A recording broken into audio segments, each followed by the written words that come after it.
orduko lanuztea eta elkarretaratzea egin zuten atzo larunbata Berriak BM Shop supermerkatu kateko Amurrioko saltokiko langileek. Nos hemos visto obligadas a salir otra vez a la calle porque en esta empresa no se nos escucha.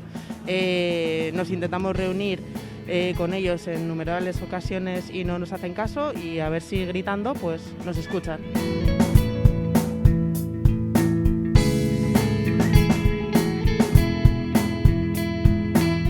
Zabala izan zuen langileen mobilizazioak.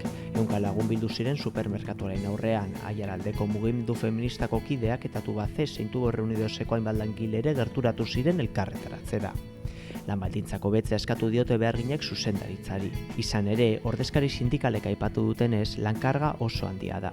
Berriak supermerkatuak BM Shop markako establezimendu bihurtzen ari dira orain, baina lan baldintzak ez dira hobetu.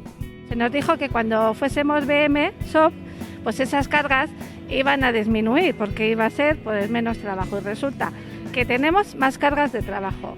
Hemos esperado 2 meses después de abrir BM Shop a ver si ponían alguna solución, y resulta pues que las secciones sobre todo seguimos sin ninguna solución, con una carga de trabajo pues que cada día son más. Falta una persona que está de baja o por cualquier cosa y resulta que no ponen a nadie. Nos tenemos que hacer pues una persona trabajo de 2. Tienen que sentarse y negociar con nosotras.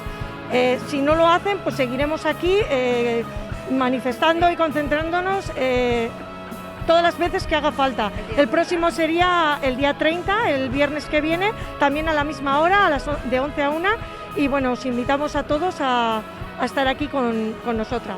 Igora Langileon Borroka.